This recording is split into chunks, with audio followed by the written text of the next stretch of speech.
Wow,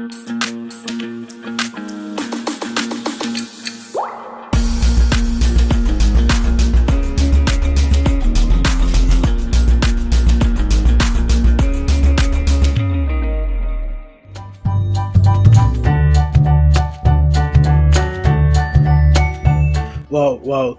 About that point of losing friends, I want to ask, like, during the course of your 4 years in the university, were you in a like a relationship, like a serious relationship? Because I know all these relationship matters most when it comes to academics. You talked about how your business side affected your academics, and you're able to scale that through by remaining focused, staying indoor and stuff.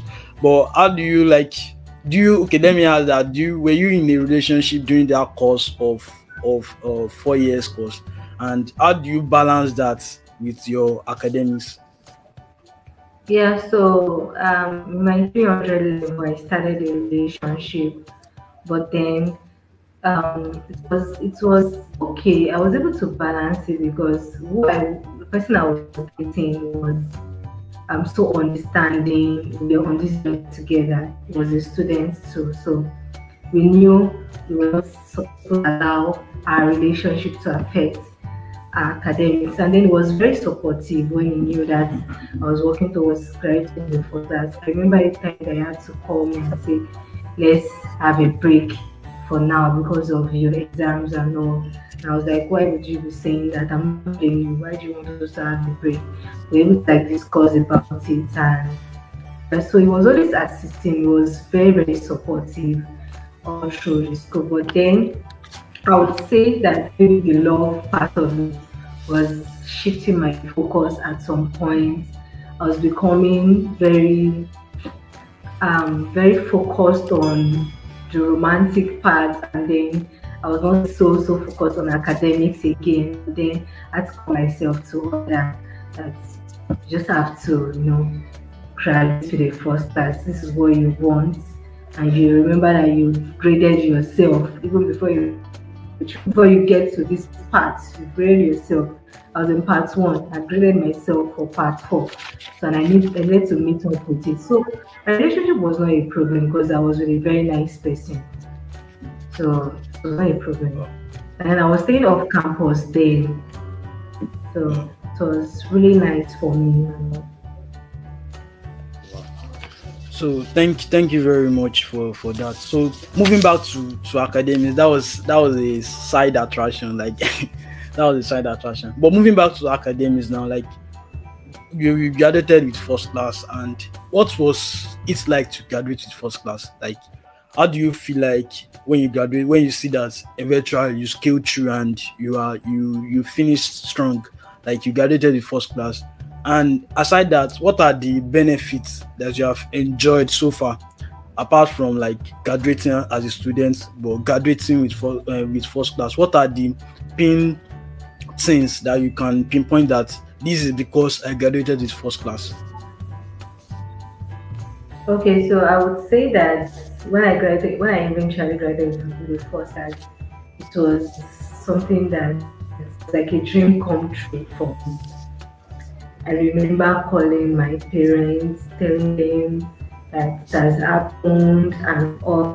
Like, so I would say that even before my graduation, I already knew that I was going to be a first class. I had like a couple of 5.0s, just as I planned it. So, and I would say that it was like I was really happy. Why was I happy? I was happy because even the fact that I graded myself, I still had so I think I had two C's, and then at some point it was looking like it was not going to be possible again. That is why I feel like the best testimony you can have yourself is when something extraordinary happens. Like when something that would also inspire other people happens. So my part one was 4 point. Part two was like 4.17. Part three was like 4.3 something. So between part three and part four, they'll add those couple of 5.0s. I was able to build. So for me, it was a great testimony. Not like I've been, it's not like I've been on 4.5 from the beginning. So it was like getting higher and higher. And people will say the higher you go, the more difficult it becomes. But for me, it wasn't like that.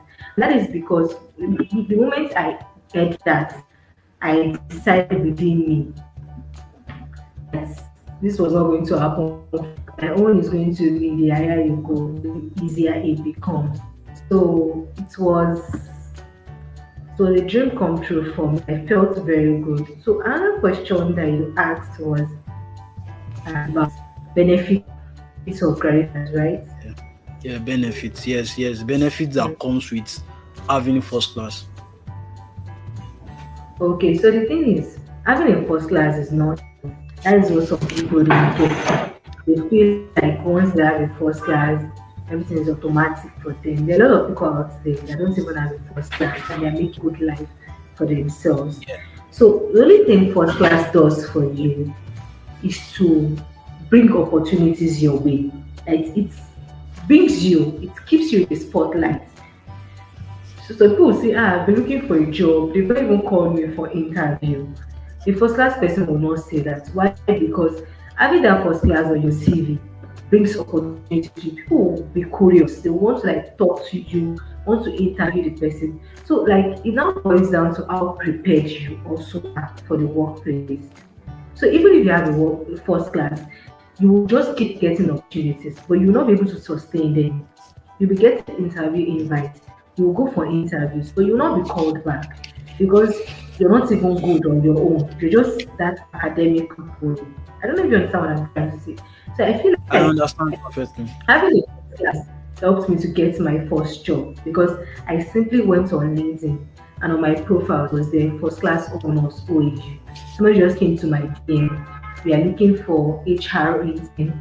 And it was a very nice organization. Like I was really, really surprised because my first job was already a six figures and I didn't experience that five figures something. It was just first job, six figures and so it was really nice for me, and it was just because of the first class. So like even if you have the first class, people would want to be curious, they want to interview, but you need to be prepared because you having a first class can bring opportunities your way, but you may not be able to sustain those opportunities. So after they called me on LinkedIn and I went for the interview, I had to prepare myself. I went online, watched videos on HR, like little things that I can talk about, little things that I can use in the interview. That even if it is an internship, but at least come with a bit of knowledge. Don't say because it's an intern job, I'm not required to have any experience. Then I can just go there and just talk about my school. Yes, even if it's an intern, they still expect that you come with at least some reasonable information. That would show that you've been making your research, just that all you need is just a platform to apply what you have learned. So having a first class brings opportunity, but then you need to do more to sustain it. So that's just it. Wow, that's inspiring. That's very, very inspiring. So with this all this that you said brings opportunity, but you still have to do your extra job of putting your own effort into all these things. So let me Yes. put this question. I think you have answered the question already, but I think with your explanation before you have answered the question, but I still want to put it through to you that now is education really a scam? I don't belong to that school of thought that education is a scam. Education is not a scam. The fact that some people are not going to school and they are making it does not mean that education is a scam. I just feel like it is just maybe God's plan for them, or maybe it is their own way of succeeding. Because if you keep believing that education is a scam and you don't even know what God's plan is for you, you'll just be misled. You'll be confused. Because some people that are even saying education is a scam, they have all the opportunities to get educated, but they don't just want to be educated. I feel like people that should be excused for education are people that don't have the opportunity to get educated, and they now found something that they could do, and then maybe they learned something and things worked out fine for them, and they became great. You see that some of these people still go back to school to learn. Yeah, yeah, So I yeah, would yeah. not say education is a scam, because we all need that experience, we all need that knowledge, we need that educational experience, that feeling. I'm not talking about feel to feel. I mean to feel something, to make, like to put something in something, like to feel something. FILL. That's what I mean. We need that feeling academically. So the only people that would excuse, that would not judge, people that they're not able to maybe sponsor themselves, and they were just not able to go to school. You see these people picking up the pieces. They don't want to say because I didn't go to school and then I will not educate myself at all. That's what I'm trying to say. So education is not a I scam. understand. Yeah. Yeah. Thank you very much for that. Thank you very much. So I think I want to ask this from you. During the course of your 4 years on campus, like I want to ask this question: that how does religion pans out for you? How does religion come to play in your relationship with other students around you and you yourself in your academic journey? How does religion, I mean religion, when I say religion, how does it pan out for you? Okay, so I would not really say religion, I would say spirituality, like being a spiritual Okay. person. So how it spans out for me. Yeah, so if you have other people there that know me, they will know that I was a very, very um spiritual person in school. Like Yeah, I'm still spiritual, but then in school I was holding a lot of positions. I was department pastor or department president, or which I don't know what you would call it. I was faculty president, and I was doing a lot of things. So how it spans out for me was the fact that I was able to drag other people with my faith. So I remember having fellowships with people. We have our fellowships every Friday, and then after my normal preaching, I'll come out to tell people to like be like, so I need you to go back home, write it down what you want to achieve. There's a form, like a document I sent to people. I put all the courses that they would do. And I had then they were so inclined with those goals that they've set for themselves. And we go to on this journey. Remember a lot of people, like people will just come, Mama, they will be like, Mama, I just saw my first result.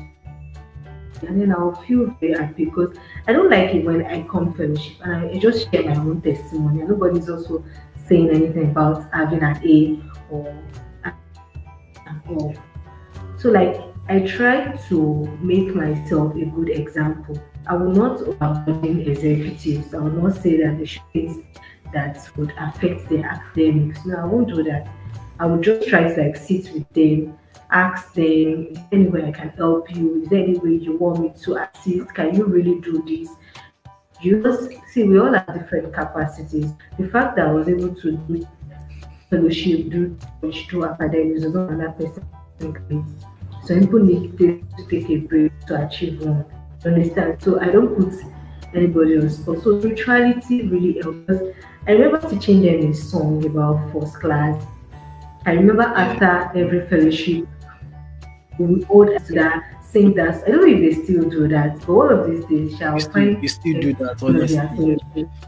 You still do it, right? Yeah. So Yeah, yeah, I'm so happy to hear that. It's not just about singing; it's just about your faith too. My sister that wrote her javelin, I told her, taught her the song, said to sing for jam. Just keep. I believe that when you want to achieve something, you need to keep talking about it. You need to keep professing it, confessing it, and declaring it.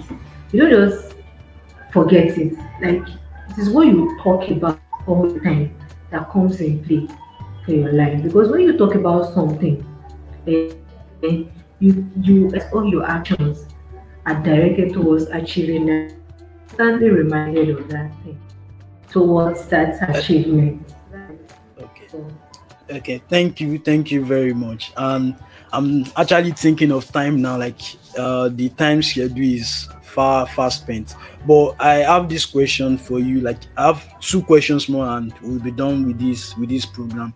Like thank you for staying with me so far. So I want to ask that in the where do you see yourself in the nearest future? Like how do you see yourself? You started well and you finished strong, and your story is very inspiring. So what is the plan going forward? Where do you see yourself in the next few years? okay, so I have a couple of plans for myself, and so I would say I intend to further my education, run my master's program, and also become a professional in this field I've chosen. I'm really interested in HR, and like this is something that inspires me and interests me a lot. And so I would want to become a professional. How you become a professional is just by gathering more experiences, taking more certifications, and just doing your best. So I see myself like achieving, becoming an excellent HR. Okay, wow, that's why because I think I'm familiar with your story, and I believe when you are when you are into the popular business, you were all A. So that's why I'm asking that question. That's like what do you plan to do in the next future? But I'm glad that I'm able to hear this. Like you're really focused, and your determination is affecting me. I think I can be more determined now I'm happy to hear going that. forward. The last question for my hand is to the students here and students home and abroad, because students, current students and current students as such. So what are your advice for the current students, the aspiring students and all, the current students that are in first class, the current students that are not in first class? So what are your advice for everybody now? Okay, so my advice for everyone is just to set their priorities right and be very focused. Just sit down and ask yourself what matters to me now, what am I so interested in. Like, not what you're interested in, but some things you're interested in are not important for you. So what is really important for me now? Where do I want to go? And then the thing is, another advice to 100 students or 200 level students is that even if you're not of first class, I really want you to, if you desire it, and you really want to achieve it, don't look at what your current grade is. Like I said, people would always say the higher you go, the more the way it was like that for me. But I told God that I want to make a testimony that I was higher. You know, if I was on first class from part one, and I come here to tell you that I graduated with the first class, you'll be like, we expected that now. You have been on Yeah, first yeah, class. yeah. But then for me, I've not been on first class. So when I started sharing my experience and I told people what my CGPA was, they were very inspired. The only thing was that I was never on 3 points. I was always on 4 points. But I had like very low 4 points. And then so if you desire it and you calculate, it's just about calculation. Calculate all the other courses you'll be doing. Grade yourself and just calculate blindly. What would I still be able to have it first time? So if you calculate and it says that you would still be able to have it and you desire it, so why not work towards it? But if you calculate and it looks like you're not going to have it, forget about it. Don't think about it because you can't control it.